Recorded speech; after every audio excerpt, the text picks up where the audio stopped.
जमदुवार बा ब्लकनि जे बुथ लेभेल कर्मी आरो प्राइमारि बा ब्लक लेभेल कर्मी बिसोरजों मोनसे इन्टारेक्शन मोजां गाज्रि आरो बिसोरनिफ्राय आं रिपर्ट लादों फैगौ इलेक्शनाव माबादि अबस्था दा जिफोर रिपर्ट लादों दा जमदुवाराव 60% जि भट शेयार इउपिपिएल नि फारसेनो फैगासिनो दं दिनैनि दिनाव आरो दा माखासे दिन दंबावो बिनि गेजेराव बहुत सोलाय सोल' जायो बेखौ बुंनो हाया जोंना एसे एनै खमायो बा बारायो बेखौ बुंनो हाया आरो माखासे दिन दंबावो आरो बेल' नङा इउपिपिएलआ गासै बिटिसि ओनसोलावनो 20टा 20+ जिथु 25टा बा बिनि बाराबो सिट जों देरहाहैनो हागौ कारण जोंनि टारगेटआ मा गुसुं समनि टारगेट नङा गोलाव सम बिटिसिखौ सासन खालामगोन जों 10-15 बोसोर बा 20 बोसोर बिनि टारगेट लानानै जों खामानि मावगासिनो दङ केडार भित्तिक अर्गानाइजेसन रुट लेभेलाव डिप रुटेड जाबाय कर्मीफ्रा लोर सोर जानो रोंला आरो ओंखायनो दिनैहाय जों दा बिपिएफखौबो गिया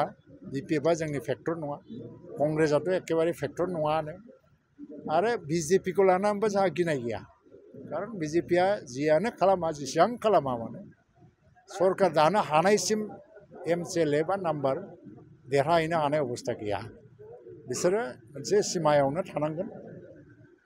आरो ओंखायनो जों रावखौबो गिया आरो दस्रा दलथ' गैखायानो दा इउपिपिएलआनो मोनसे दल जायनाखि माने एबसलुट मेजरिटिबो जानो हागौ बा सिम्पल मेजरिटि लानानैबो जोङो गभर्नमेन्ट दानो हागौ हारसिं सरकार दानो हागोन ना हाया हारसिङै सरकार मानिथ' सिम्पल मेजरिटि आरो एबसलुट मेजरिटि बुंबा हारसिङैयानो हारसिं सरकार दानो हानाय अबस्थायावनो फैगोन जों दासिमाव माबायदि नुथायनो मोनदों रायजो राजानिफ्राय रायजो राजाया प्रमद बर'नि जि वेलफेयार स्किम बेफोरखौ लानानै जोबोद गोजोननाय दं दिनै कसुगावआव फ्राय 5,000निबो बारा मानसिफोरनो हा रानबाय लेन्ड टाइटेल बा हा पाट्टा बेखौ बे हाया जोंनिखा होनैनो बिखा बुयै बुयै आन्दलन खालामबोबाय गोदो खिन्थु हानि मालिक जायाखै खिन्थु दिनै हानि मालिक जाबाय 3,67,000 परियाला दिनै हा मोनबाय बेनि गेजेराव ट्राइबेलफ्रानो बांसिन आरो नन ट्राइबेलफ्राबो मोनबाय फारसेथिं दिनैहाय जेनेबा आलारि सोरां अनसाय बिथांखि आइ अनसाय बिथांखि आरो गियान सोरां बिथांखि बेफोर बिथांखिफोरनि गेजेरजों दिनै छात्र छात्रिफोरनो मदद होबोनाय गोरिब मानसिफोरनो बेफार खालामनो मदद होबोनाय आरो एसिएस आइपिएस अफिसार बानायनो थाखाय बड'फा सुपार 50 मिशन बानायनाय बेफोरखौ लानानै दिनै रायजो राजाफोरनि गेजेराव जोबोद मोनसे मोजां मोननाय आरो गोजोननाय जों नुनो मोन्दों ओंखायनो आरोबाव प्रमद बर'नि दैदेननाय गभर्नमेन्टखौनो जिहेतु सान्थिबो फैबाय गोजोनबो फैबाय दिनै गोजोनखौ लानानै जोबोद मोनसे डिबेट आंसो लाबोदों सान्थिया हारसिं लाबोनाय जिनिस नङा एनडिएफबिनि केडारफ्रा गावसोरनो सान्थि लुबैनानै हाथियार गारामोनबा बेखौ रावबो सान्थि लाबोनो हायामोन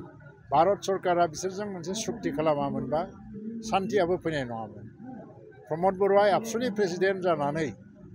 मोनब्रै भागाव थानाय एनडिएफबिनि लिडारफोरखौ लोगो हमनानै ज' खालामनानै मोनसे सान्थि सुक्तियाव सहि होनायनि बेबस्था लायामोनबा सान्थिया फैनाय नङामोन दा ओंखायनो गोजोन फैनायाव बयनिबो मोनसे कन्ट्रिबिउसन दं आरो प्रमद बर' आरो गबिन्द फेरेंगा रन्जन दैमारि बिथांमोननिबो कन्ट्रिबिउसन दं बेवहाय सोरबा सासे सानैनिल' कन्ट्रिबिउसन गैया थ' बेफोरखौ नायजोबनानै रायजो राजाफ्रा दिनै जोबोद अनसायदों आरो ओंखायनो आं बुंनाया मा बिपिएफआ खुनु कारनाव 7टानि बारा देरहानायनि खुनु माने परिबेस गैया आरो बिजेपिया गभर्नमेन्ट दानायनि खुनु परिबेस गैया बिटिसिखौ दखल खालामनायनि आरो कंग्रेसआथ' बाहाय अबस्थाबो गैखाया बर'नि 16टा आफादफोरा बर'नि राजनीति हान्जाखौ ज' खालामनायनि दा जायोबाथ' मोजांमोन दुलाराय बर' फरायसा आफाद थुनलाइ आफाद हारिमु आफाद गासै लोगो नांनानै आपिल खालामदों जोंथ' सबसमाय रेडिमोन खिन्थु दा बे समावनो हाग्रामाया जे केन्डिडेटखौ फोसावग्रोना होबाय बे मोनसे बिराद गुलाय गुजाय लाबोबाय दा बे फोसावबायबा जोंबो फोसावनांनोसै बेफोरखौ नायोबाथ'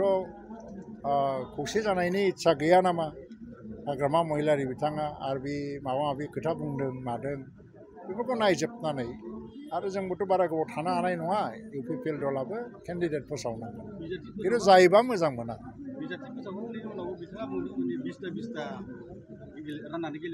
होमबालाय बे दा 20 जन केन्डिडेट जि फोसावदों बेखौ उइद्र' खालामग्रोजोबदो बे नङामोन होननानै गाव स्टेटमेन्ट होनांगौ बिनिफ्राय फर्मुलाया मेडियाव नङा जनानै रायलायगोन प्रमद बर'आ दा रुलिं पार्टि बेयोथ' अपोजिसनसो बेनाव 10ताल' MCLA दंसै दा बिदि मोनसे फर्मुलाखौ कन्डिसन हिसाबै होनानै इउनिटिनि फारसे थांनो गोसो गैयैखौनो बे देखायबाय थादों।